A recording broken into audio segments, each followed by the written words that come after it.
മണ്ഡലകാലമായിട്ടുണ്ടെങ്കിൽ ഒരുപാട് സ്വാമിമാരെ കാണാൻ വേണ്ടി പറ്റും. അതുമാത്രമല്ല കുറേ കന്നിക്കെട്ടുകളും പിന്നെ മാളികപ്പുറമൊക്കെ കാണാൻ വേണ്ടി പറ്റും അല്ലേ? അങ്ങനെ എൻ്റെ വീടിനുള്ള അടുത്തുള്ള ടുട്ടൂസ് ആദ്യമായിട്ട് ശബരിമലയിൽ പോവാണ്. അതുകൊണ്ട് അവൻ്റെ കന്നിക്കെട്ട് കൂടാൻ വേണ്ടിയിട്ട് ഞാൻ പോയതാണ് നിങ്ങൾ നേരത്തെ കണ്ടത്.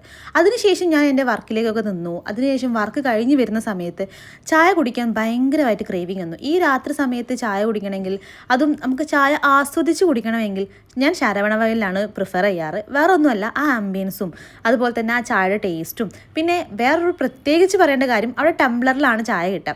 ടംബ്ലറിൽ ചായ കിട്ടുന്ന സമയത്ത് തന്നെ ഈ ചായ ഇങ്ങനെ ഗ്ലാസും ടംബ്ലറും വെച്ച് അങ്ങോട്ടും ഇങ്ങോട്ടും ആറ്റി കുടിക്കുന്ന സമയത്ത് വേറൊരു രീതിക്ക് സുഖം കിട്ടുക കേട്ടോ. കാരണം എനിക്ക് ഗുപ്തൻ്റെ സൈക്കോളജി അത്ര താല്പര്യമുള്ളതല്ല. അതായത് ചായ ഊതി കുടിക്കുന്ന സൈക്കോളജി എനിക്ക് അത്ര ഇഷ്ടമല്ല. അതുകൊണ്ട് തന്നെ ടംബ്ലറിൽ ചായ കിട്ടിയിട്ടുണ്ടെങ്കിൽ ഞാൻ ഭയങ്കര ഹാപ്പിയാണ്. കാരണം എനിക്ക് ചായ എപ്പോഴും നാക്ക് പൊള്ളും, ആസ്വദിക്കാൻ പറ്റാറില്ല. പക്ഷേ ടംബ്ലറിലാണെങ്കിൽ ഞാൻ അതേപോലെ തന്നെ ഇങ്ങനെ ആറ്റി സുഖമായിട്ട് കുടിക്കും. പിന്നെ ഗോകുവിൻ്റെ മുടി, എൻ്റെ ഹെയർ വീഡിയോ കണ്ട് നിങ്ങൾക്കറിയാം, ഞാനിപ്പം എൻ്റെ ടിപ്പാണ് ഗോകു ഫോളോ ചെയ്യുന്നത്. അതിനുള്ള ഗ്രോത്ത് ആ മുടിക്ക് കാണുന്നുണ്ട്, ശ്രദ്ധിച്ചു.